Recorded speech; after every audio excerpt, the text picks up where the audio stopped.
Welcome to మనీ9. ఈ వారం company కబుర్లకు స్వాగతం. నా పేరు సుకుమార్.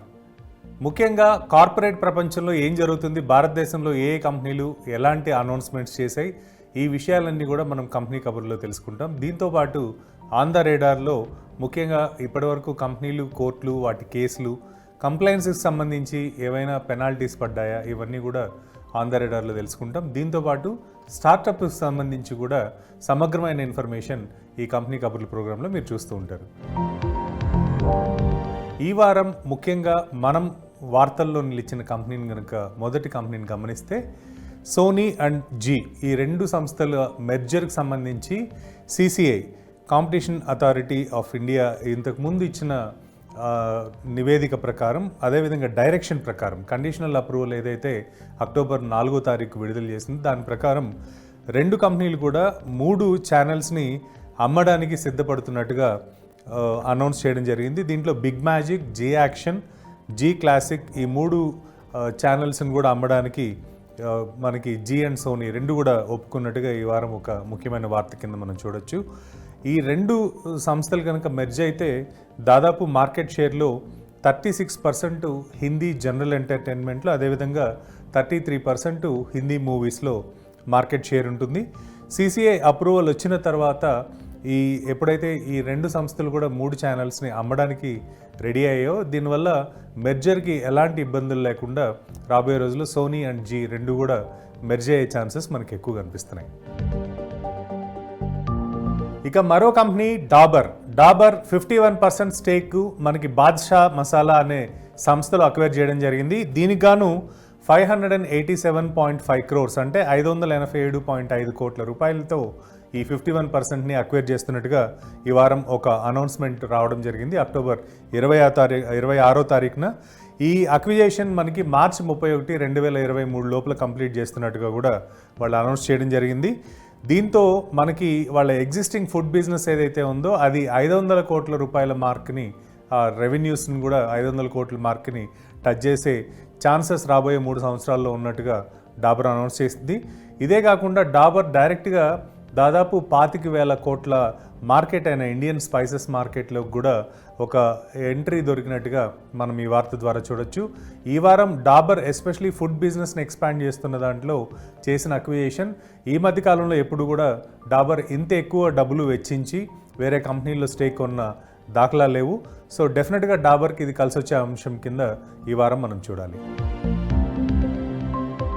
ఇక మరో కంపెనీ అల్ట్రాటెక్ సిమెంట్ రాబోయే రోజుల్లో దాదాపు 30% వాళ్ళ కరెంట్ ప్రొడక్షన్ ఏదైతే ఉందో దాన్ని పెంచుకునే దిశగా నిర్ణయం తీసుకోవడం ఈ వారం ఒక వార్త కింద చూడాలి.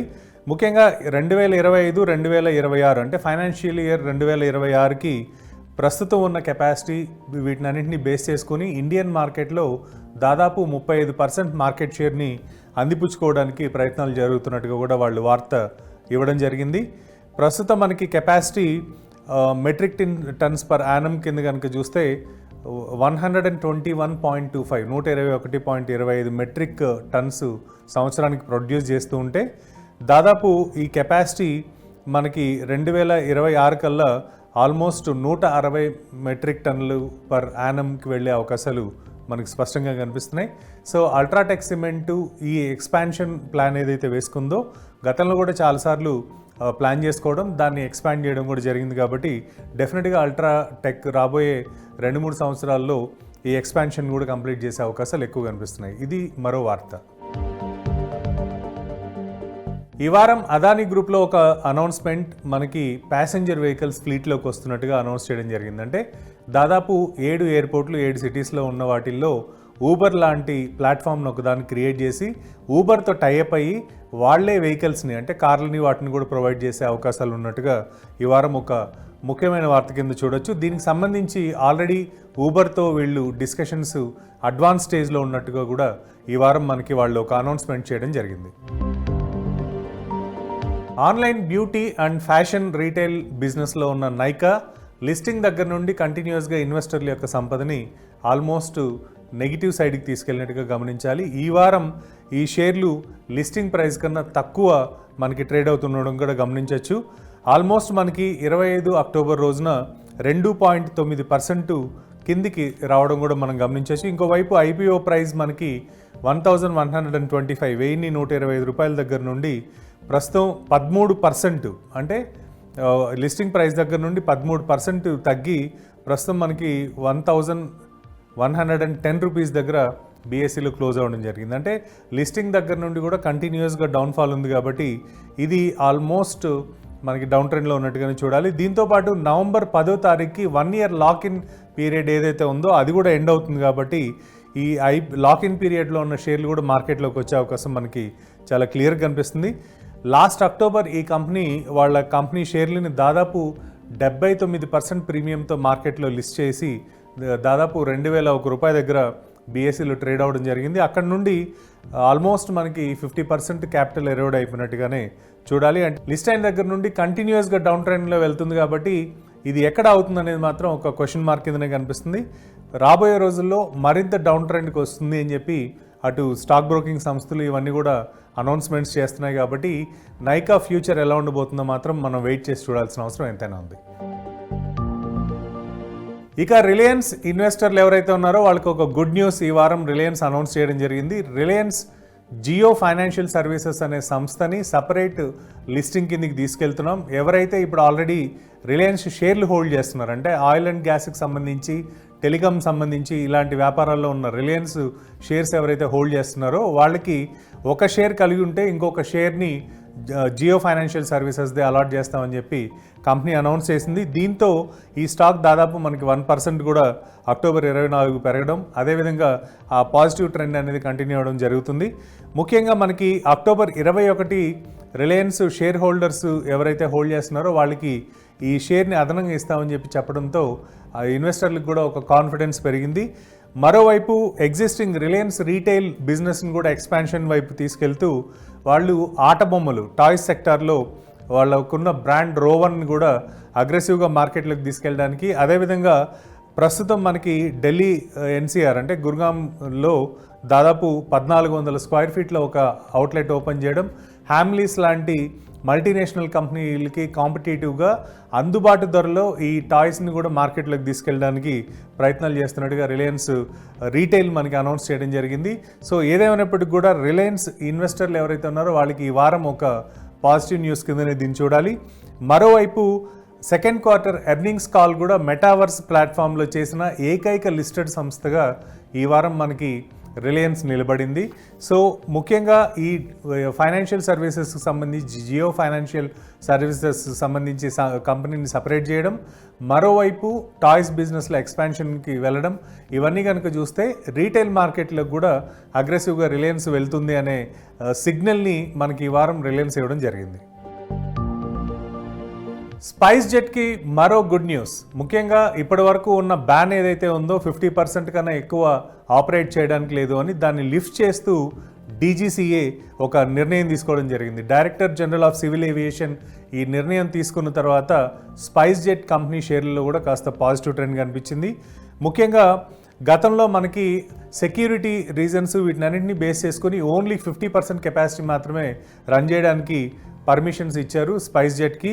అది కంటిన్యూస్గా ఎక్స్టెండ్ చేస్తూ వచ్చారు. గతంలో కూడా మనకి ఇనిషియల్గా ఒక 8 వారాలు ఇచ్చినప్పటికి కూడా మళ్ళీ దాన్ని కంటిన్యూస్గా అక్టోబర్ 29 వరకు కూడా ఎక్స్టెండ్ చేయడం జరిగింది. సో 30 అక్టోబర్ నుండి మాత్రం ఈ ఏదైతే రిస్ట్రిక్షన్స్ ఉన్నాయో వాటిని లిఫ్ట్ చేయడం ద్వారా 100% కెపాసిటీ తోటి స్పైస్ జెట్ మళ్ళీ గాల్లోకి ఎగిరే అవకాశాలు మనకు క్లియర్గా కనిపిస్తున్నాయి. ఇన్సూరెన్స్ మార్కెట్లో కొత్త పోకళ్ళు వస్తున్నాయి. ప్రస్తుతం మనకి Aditya Birla Sun Life insurance పాలసీల్ని వాట్సాప్ ద్వారా అనౌన్స్ చేసి ఒక కొత్త ప్లాట్ఫామ్ని, అంటే బిజినెస్కి ఒక కొత్త ప్లాట్ఫామ్ని క్రియేట్ చేసిన పరిస్థితి కనిపిస్తుంది.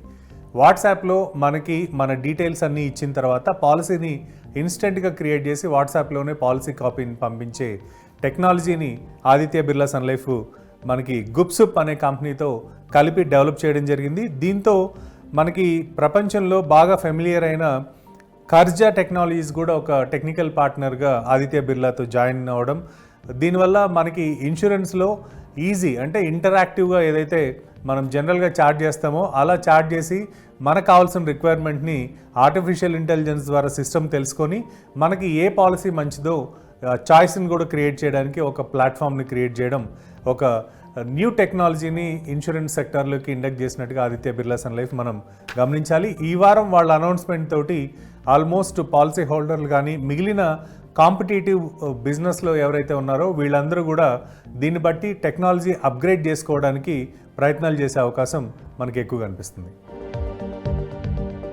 ఇక ఆన్ ద రేడార్కి వెళ్దాం. ఈ వారం ఆన్ ద రేడార్లో చాలా కంపెనీలు ఇబ్బందులు పడుతున్నవి, ఇవన్నీ కూడా మనం కవర్ చేస్తున్నాం.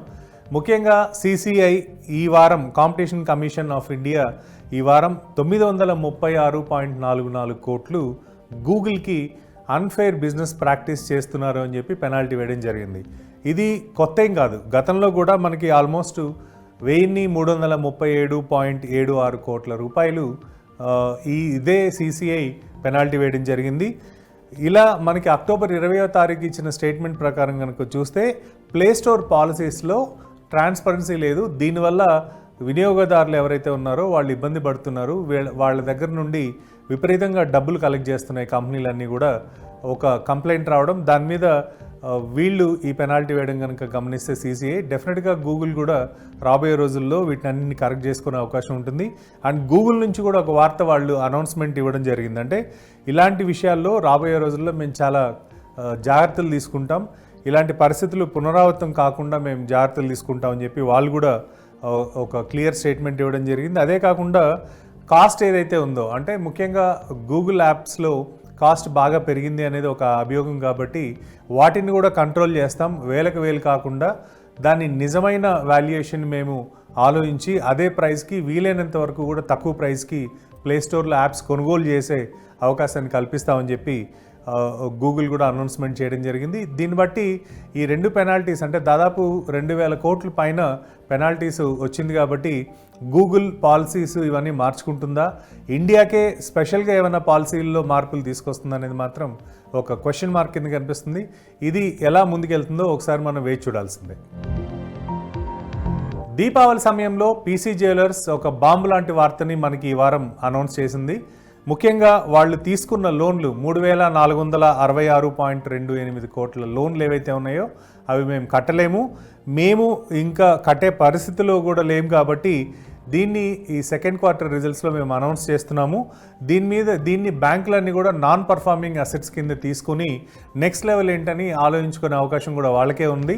మేమైతే ఈ అప్పులు కట్టలేము అని చెప్పి వాళ్ళు ఒక అనౌన్స్మెంట్ చేయడం జరిగింది. సో కొత్తగా బ్యాంకులకి మరో 3466 కోట్ల లోన్ను డిఫాల్ట్ అవడం అనేది మాత్రం ఖచ్చితంగా ఇబ్బంది క్రియేట్ చేసే అవకాశాలు మనకి ఎక్కువగా అనిపిస్తున్నాయి.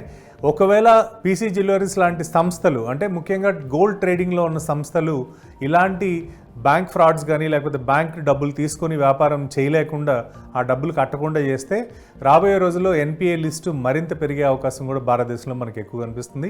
PC జ్యువెలర్స్ రిలేటెడ్గా బ్యాంకులు ఎలాంటి నిర్ణయం తీసుకుంటాయి అనేది ఈ వారం, రాబోయే వారం మనకి అనౌన్స్మెంట్స్ వచ్చే ఛాన్సెస్ కనిపిస్తున్నాయి. అది వచ్చిన తర్వాత వచ్చే వారం మార్కెట్ కబుర్లలో, కంపెనీ కబుర్లో మనం డిస్కస్ చేసుకుందాం. ఇక ఆన్ ద రేడార్లో మరో కంపెనీ కిర్లాస్కర్ బ్రదర్స్. కిర్లాస్కర్ బ్రదర్స్లో ఈ మధ్యకాలంలో జరుగుతున్న అవకతవకలు కావచ్చు, కంప్లైంట్స్ కావచ్చు, వీటన్నిటికి సంబంధించి ఎక్స్టర్నల్ పార్టీ, అంటే థర్డ్ పార్టీ దగ్గర ఫోరెన్సిక్ ఆడిట్ చేసుకోవచ్చు అని చెప్పి వీళ్ళు ఒక నిర్ణయం తీసుకొని దాన్ని షేర్ హోల్డర్స్ ముందుకి EGM కండక్ట్ చేయాలి అని చెప్పి ఒక నిర్ణయం తీసుకోవడం జరిగింది.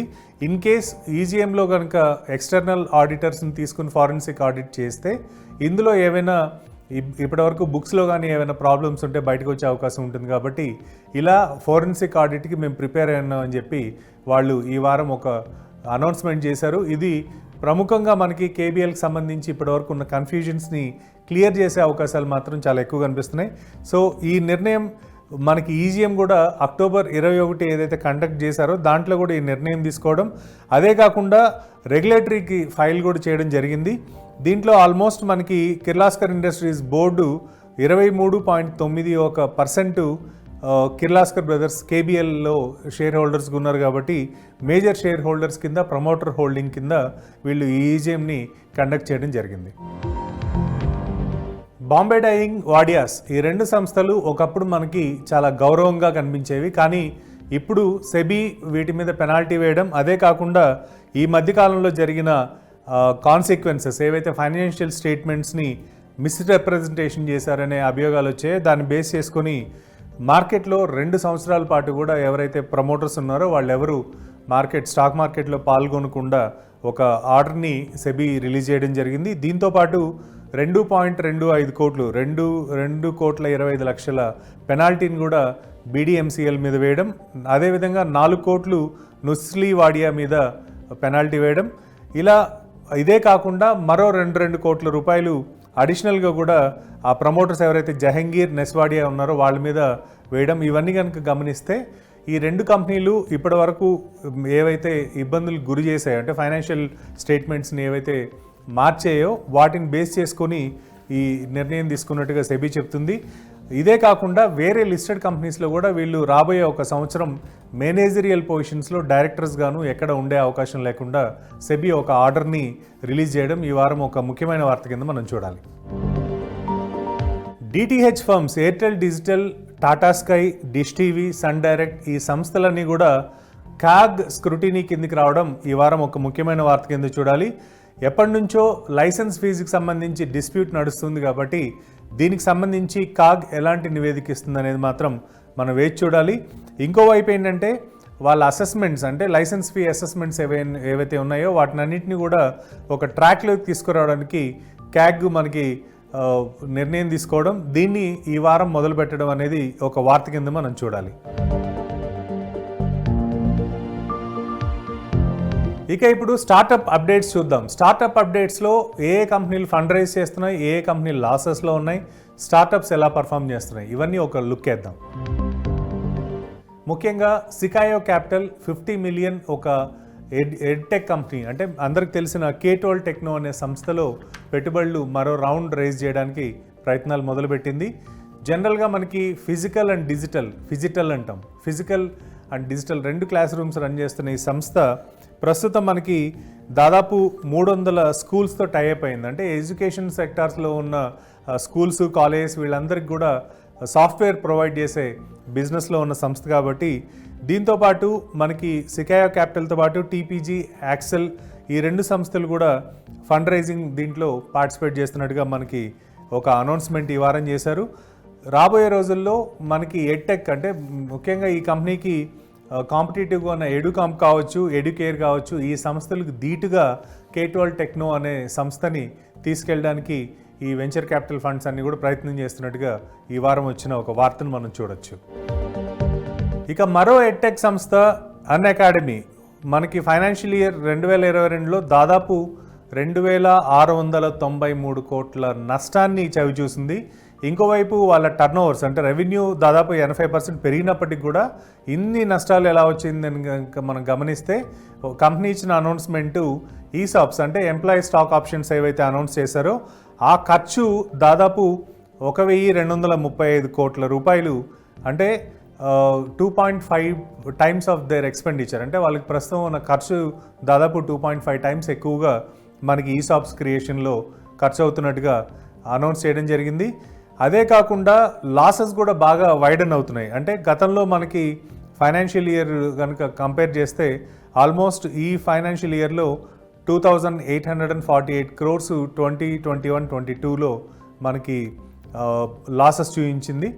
అదే కాకుండా ఇయర్ ఆన్ ఇయర్ కనుక మనం గమనిస్తే దాదాపు ఫైనాన్షియల్ ఇయర్ 21లో అంటే గత సంవత్సరంతో కనుక చూస్తే 1,537 కోట్లు ఉన్న లాసు ప్రస్తుతం మనకి అనూహ్యంగా 2,848 కోట్లకు పెరిగింది.